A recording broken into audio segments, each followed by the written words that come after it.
This is Business Therapy, healing businesses from the inside out through communication and emotional intelligence. I'm your host, Diane Hansen, and with me, my co host, Christine Salvo, therapist, certified mediator, and certified hypnotherapist. Good morning. Hello. Good morning, everybody. So, today we're really digging into the opportunity of the pandemic. And now there's a nice long silence. Like, what do you mean opportunity? This is the dankest, darkest time of my life. I've lost my job. I'm around my spouse all the time. My kids are screaming. I'm trying to work from home and I can't because the neighbor keeps mowing their lawn. I mean, just all the things that are happening right now in all of our lives. But what if I told you that in each and every problem you face, there is an opportunity to innovate, and that your mindset and the way that you approach problems, the method that you use, can either make it a bigger problem, add to the crisis, or create massive innovations that you would not have spotted otherwise. Yeah, absolutely. And I mean, the home issues are just to name a few, right? We have the financial, I mean, it just stacks and stacks and stacks and stacks. And so it's so easy right now, especially if you're turning the TV on, to be inundated with negativity, with doom and gloom and hopelessness. And it's sometimes really hard to go past that. It's hard to get past the barrier of what good could really come of this. Right, exactly. And how do you create good from that? So, fortunately, when I was at USC, I created a critical opportunity method. And critical opportunity method studied individuals who were just kind of wired like that naturally. So it just seemed like they had the Midas touch. You know, they had a problem, they leveraged it and they turned it into opportunity. I studied companies that did the same thing. I also studied individuals and companies that tended to spiral down as well, and looked at their patterns, and from it developed this method or model that pretty much says that at a moment of a critical situation, you have a choice.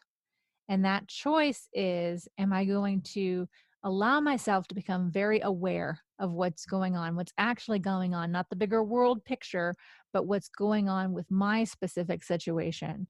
Do I have the courage to be conscious about all the elements of just one aspect of that that's causing me the most pain? And when I locate that, am I capable of not beating myself up about it or puffing myself up about it? I'm neither not too good to or not good enough to.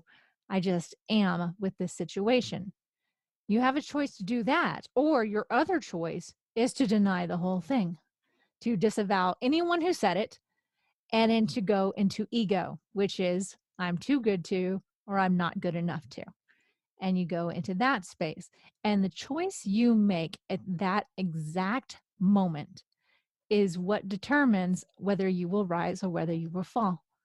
And at any point in given time, you can decide to come into awareness, consciousness, and humility about it and climb up that upward spiral. But the insidious thing about downward spirals is they kind of have an undertow. They do. Yes, I always try to tell people, don't let it hook you, because once it's hooked, you go to the same darn place. It's not like you have brand new thoughts. They're Yeah. all the same. I can't do this. I should quit now.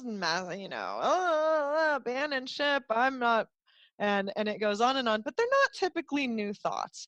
It's when I'm overwhelmed and I'm stressed and I'm not thinking clearly. My brain sometimes has this fear mechanism. It's almost like a switch that goes off that completely flushes me down the drain.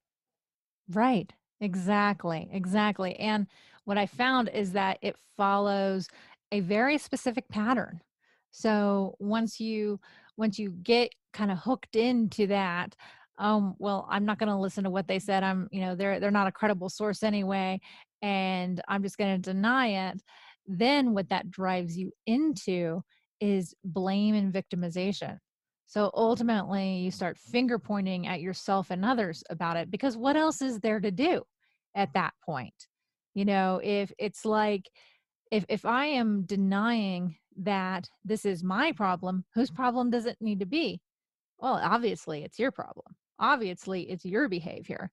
And when you have that element of humility in place, you really have the ability to come to the center, that it's not all your fault, it's not all my fault, victimization, it's somewhere in between. Yeah. And yeah, yeah, exactly. So from this place then, from this place, and we can go into the downward spiral all we want, but that's not what this is about. This is about, how do you go up? How do you innovate? How do you pull from that deepest, darkest place the pearl of wisdom? And really, it's in two things: it's the power of that pause when you hit that critical situation, and it's the courage to question. Mhm. Yeah, and I think right now what you're really talking about is so many people are in a forced pause. Yes. I've seen some memes that said, remember when you said you wish the weekend could last forever? Do you still want that? Are you happy now? And but the idea really is that in this kind of forced pause, whether you're enjoying it, whether you're not, whether you're in distress, whether you're not, because some people really are still working, still getting a paycheck. They haven't necessarily been completely impacted, but they don't have a commute anymore. Right. And somehow there is more time. Yeah. So a lot of the things that have kept us busy, that have kept us occupied or entertained are now pretty much gone. And you could spend your time watching hours and hours of TV shows, and I'm sure you're going to go through phases of that. No one's saying that's right or wrong. But there's also this opportunity, like you're saying, for this great pause of, if I were going to go back to my life prior to this pause, this forced pause, how would I want it to be different? How could I improve? And this is where innovation can be this great idea where you invent something that's just incredible that can change the world or even just few people's lives. Or it can just be a time where you reorganize and restructure your own life, You self innovate. self innovate. So it can be down to the smallest little personal change to the biggest macro change. Yes, exactly, exactly.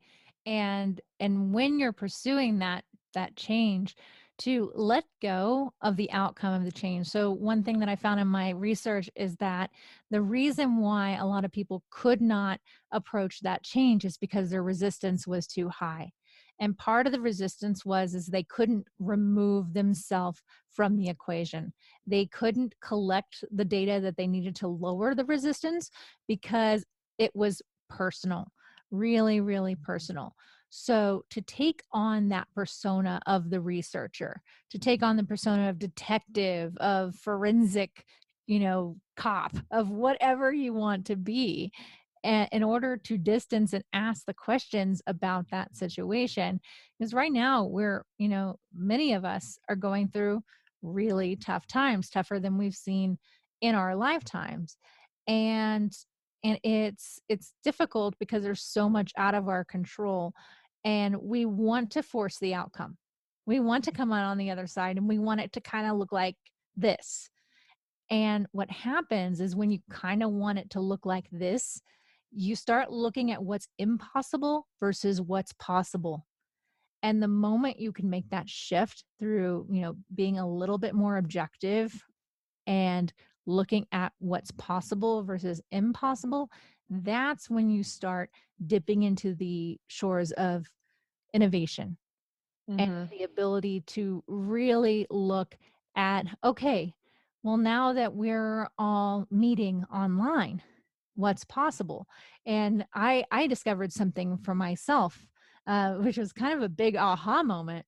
And it was, part of my fear and resistance in developing my method was, I don't feel good about myself enough to go on a media tour.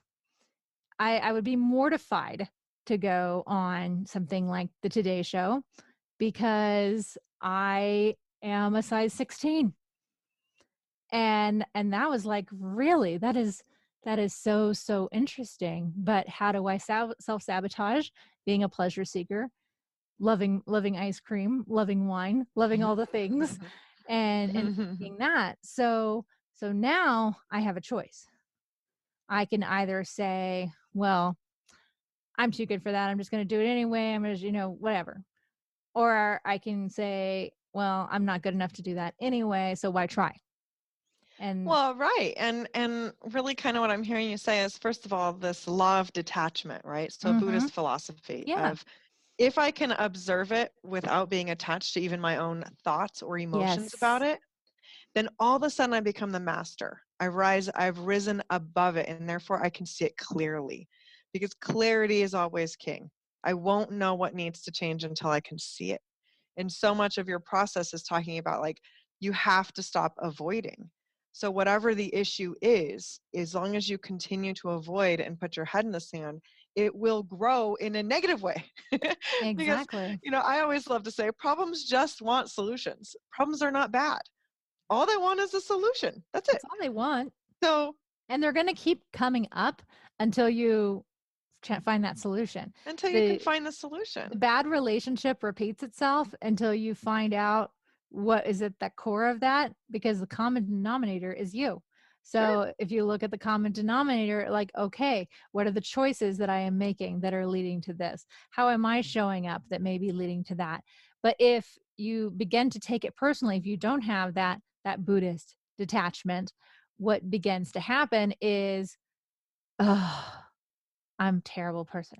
Oh, I'll never do this. I'll never achieve this. And that's the enemy of innovation right there. Well, I loved how you made it so personal and you talked about how I would be mortified to be famous, basically. Yeah, If I were absolutely successful, I'd be mortified. mortified. And try to think of putting that thought and that energy into the universe. Mhm. Well, unless you really like being mortified, you better expect that that's not going to happen, right? Yep, Or if you do, exactly. then you're going to expect to be mortified. So there's also some elements of acceptance Yeah. of how important is it what size I wear if my message can help people? And you just touched on the second element of the upward spiral, and that is coming into acceptance through mourning the fallen expectation. So Sure. what did I expect to happen? Right. Why am I so broken up about this? What did I expect to happen? And you actually have to go through a grieving process for what you expected to happen. And So, so that touches on my life right now. So I was supposed to go to Greece in about 10 days, for 10 days. Uh, so I actually just had to clear my schedule because I was scheduling clients and they were like, "Oh, you're not scheduling people for 2 weeks." And I was like, "I need to delete that." And it was a pain point. And I know that sounds really maybe a little flamboyant for a plane, but it really was to me. This was something I look forward to. This is a dream vacation. My whole last 6 months has been gearing up for this, and it became a reality that what I wanted and what I planned for and what I paid for isn't going to happen. And so that's a pain point for me. mhm. And what you're talking about right now is kind of this let myself be sad about it. It's okay. It's Yeah, okay to be sad that the thing that I planned for, that I look forward to, that I dreamt about, that I had, already bought the clothes for, all the things all the things. is not gonna happen. So this is also about dealing with disappointment. Right. And also not the finality of it. It's not going to happen right now. I'm not going to be able to go on a super fun date right now. And that doesn't mean that it's not going to happen. It means that it's not going to happen right now. So sometimes what the mourning involves is mourning even just the timing of the delivery. Of It's not that the vacation won't happen. It's that the vacation isn't happening right now. And maybe it's possible, and this is where looking in the possibilities are. Maybe it's possible that at a later date, it's going to be even better vacation because prices are going to drop and they're going to want to attract tourism. So there's going to be more opportunity. So, Absolutely. looking into that as well and thinking, well, what is possible? And that's where questioning is so powerful at each and every stage of this upward spiral, because it is a constant state of questioning. It's questioning of self, questioning of emotions. Then when you get past the questioning of emotions, then you can look at it and go, okay, now I can claim accountability. So if I'm not going to Greece, what am I doing? Well, I cleared my calendar so that I could serve, so I can help people. So I'm Yeah. available. I could just take the 2 weeks off, really. What's it going to matter? But right now, it's more important to me to be available to people than to take time off, especially while this is going on. And Right. really thinking about this in your situation. So I presented an external problem. You presented an internal problem. Yes. So what if you could go on the Today Show exactly the size that you are and rock it and maybe Exactly. look better than you thought and maybe get even better feedback because you are being your authentic Because I'm self. being my authentic self. And beauty Exactly. doesn't come in one size.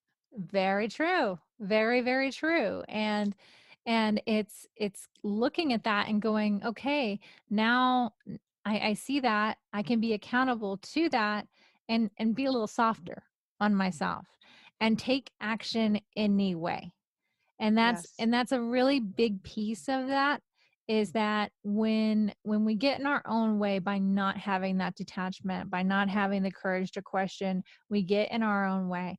And as soon as we're able to get out of our own way, that's when the magic happens. That's when the greatness happens. We want to know what that it factor is that everybody who's making a big difference in this world has.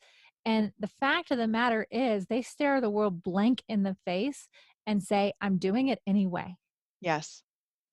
They say, I'm doing it anyway, and they move forward. And they continue to question, they continue to research, they do, the smart and right things, but they don't let the peanut gallery deter them. And that's why the next stage of the upward spiral is so important. It's gathering support, but it's not just gathering any support, it's gathering the right kinds of support. So there are two types of support that you don't want to gather. And one is, I only rely on myself. That is isolative support. So I'm just going to go into isolation. And I'm a big isolator. I will say right here, right now, in front of the world, I will hide under my covers. I will close the door to my office. I will try to figure it out myself. And that is kind of my go to toxic safety blanket. I know others. Yeah, I see that a lot as a sign and symptom of depression too. When you begin to isolate, my problems are too big. I'm a burden. I don't want to share it. Other people are stressed out and worried about their own stuff, and so I'm going to hole up. But unfortunately, like we just talked about, sometimes when we have that negative thinking and we start circling the drain, when you're alone, there's nobody to argue with those thoughts. There's nobody to Right. say, "What the heck are you talking about? No, that's not you. No, that doesn't make sense. You have I know you're in a no bad mood, but other like, data. hello." Yeah. And so you can really, and you have to understand too that our brains, we build evidence all day for whatever case we want. So if Yep. you want to be world's biggest loser, your brain will help you. It will support you. It will gather evidence. It will pull up a million different examples.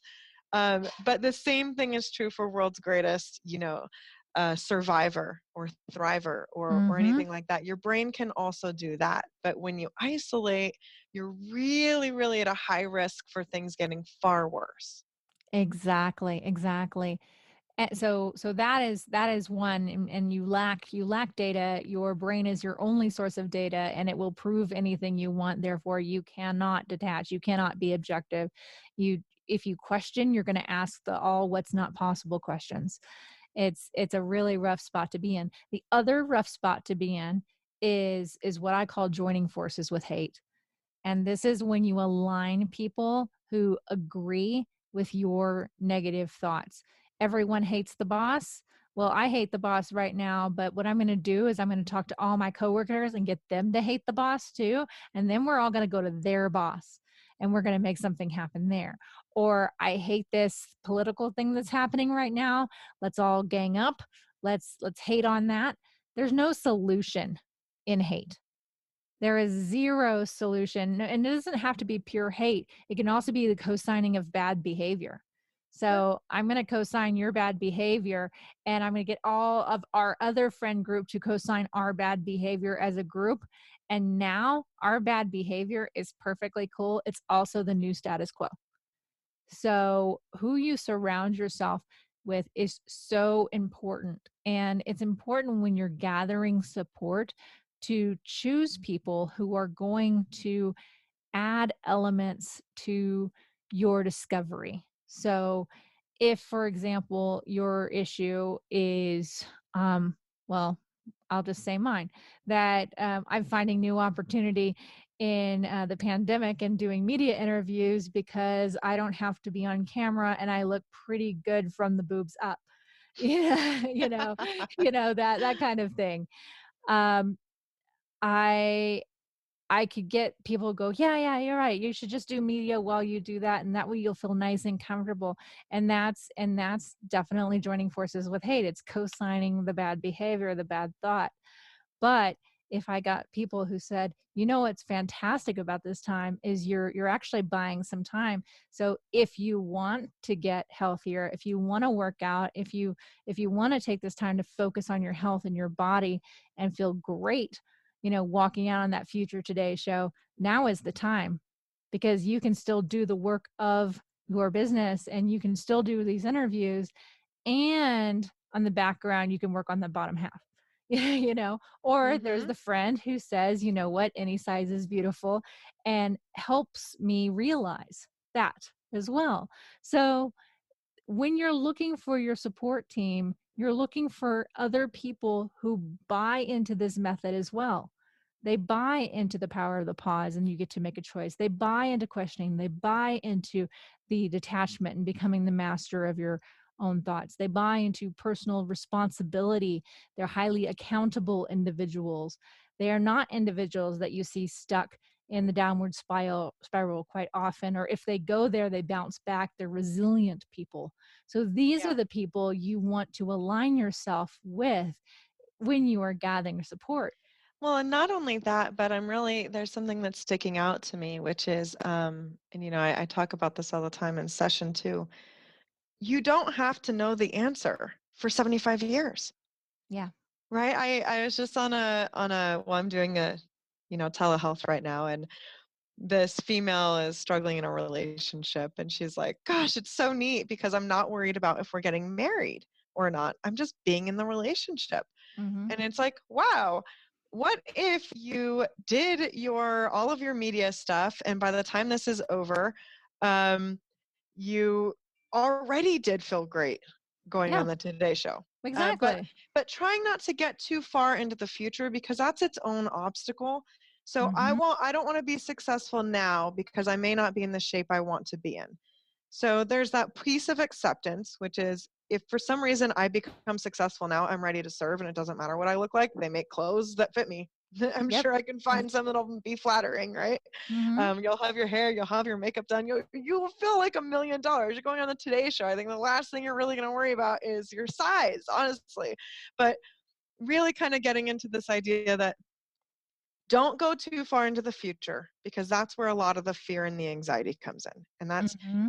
if you're going to project into the future, I always say project in the future, see why it fails, and then go back. But that's it. Only use it as a tool. Okay, I went 2 years into the future and I got anxiety and I got fear, and I'm going to write down why and And I'm going to now I bring get it to back to question today. it.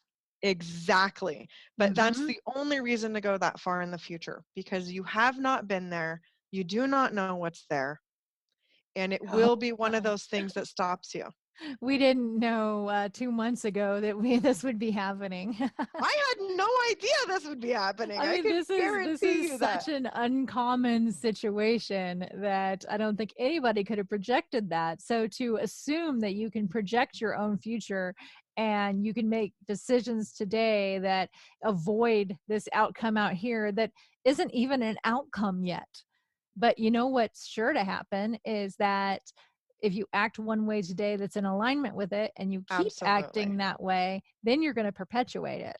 So if you're using your example, if your example is, I want to look great for the rest of my life, and I'm starting today on healthier behaviors, well, just by osmosis, you're going to look great for your interview because you've decided that that's a lifestyle change you wanted to make. It Exactly. wasn't outcome based, it wasn't high school reunion, it wasn't wedding day, it wasn't Today Show.